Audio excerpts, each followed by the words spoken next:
নমস্কাৰ আমি উদালগুৰি জিলা কমিটি যুৱ মৰ্চা UPL তৰফৰ পৰা এইখিনি প্ৰেছ মিট দিছোঁ বা প্ৰেছ মিট মাতিছোঁ এই কাৰণ যোৱা 14 ছেপ্টেম্বৰ 2023 তাৰিখে অসম চৰকাৰ আৰু BTC চৰকাৰে যৌথভাৱে অসম অৰুণাচলৰ সীমান্তৱৰ্তী চিগাৰেডাংগাত 100 হেক্টৰ মাটিত অমৃত বৃক্ষ ৰোপণ আন্দোলনৰ নামত 9,21,737টা গছপুলি ৰোপণ কৰিছিলোঁ গিনিছ বুক অফ ৱৰ্ল্ড ৰেকৰ্ডৰ কাৰণে 2023 পৰা 2025 বৰ্ষলৈকে সব ঠিকে ঠাকে চলিছিল বহুখিনি গছপুলিও তাত মানে জীয়াই আছে হঠাৎকৈ আপোনাৰ 5 মাৰ্চ 2025 তাৰিখে কামাল আজাদ বোলা এজন ব্যক্তিয়ে আহি পেলাই ফেচবুক লাইভ কৰি পেলাই তেখেতে বহুখিনি গভৰ্ণমেণ্টৰ ওপৰত এলিগেশ্যন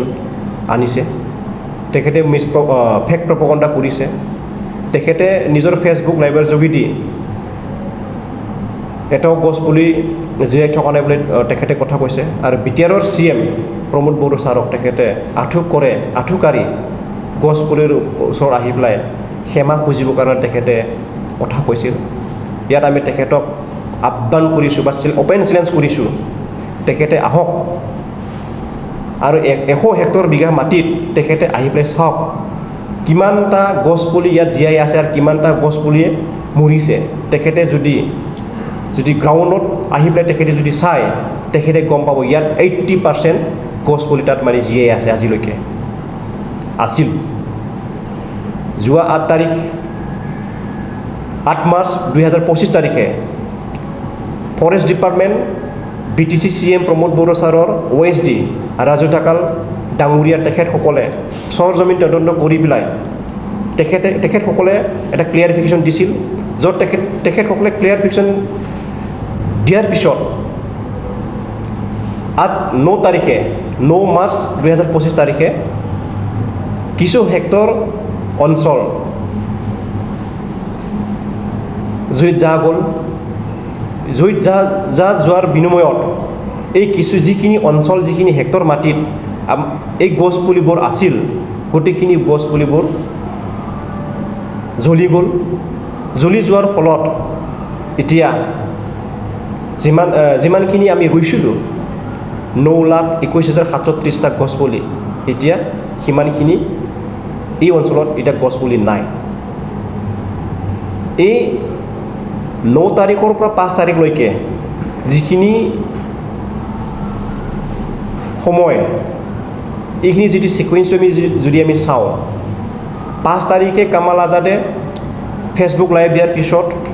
8 তাৰিখে ডিপাৰ্টমেণ্ট আৰু OSD সাহেবে ক্লিয়াৰিফিকেশ্যন দিয়াৰ পিছত যেহেতু কিছু হেক্টৰ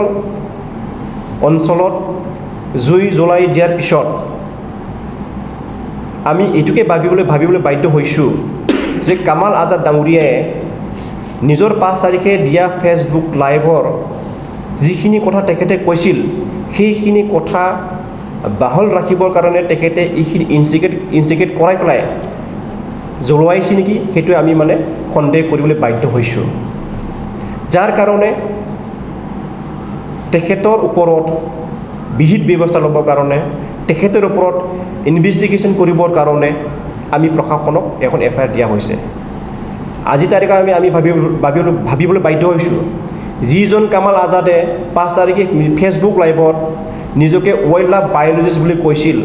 ৱাইল্ড লাইফ বায়'লজিষ্ট বুলি কোৱা ব্যক্তিজনে যদি তেনেকৈ যদি এক্টিভিটিছত যদি জড়িত হৈ আছে তাতকৈ লজ্জাজনক গৰিহণাযোগ্য আৰু ইয়াতকৈ আৰু বেলেগ কথা নাই এইকাৰণে আমি উদালগুৰি জিলা যুৱ মৰ্চা হিচাপে এইটোকে অনুৰোধ কৰি বিচাৰিছোঁ প্ৰশাসনক আপোনালোকে অতি সোনকালে তেখেতৰ ওপৰত বিহিত ব্যৱস্থা ল'ব লাগে আৰু যদি কিছু হেক্টৰ মাটি বা কিছু হেক্টৰ অঞ্চল যেটো জুইৰ লগত যা গ'ল এইখিনি আপোনালোকে সৰজমিন তদন্ত কৰি পেলাই তেখেতৰ ওপৰত বা তেখেতক ইনভেষ্টিগেশ্যনৰ আওতাত আনিবৰ কাৰণে মই আহ্বান জনালোঁ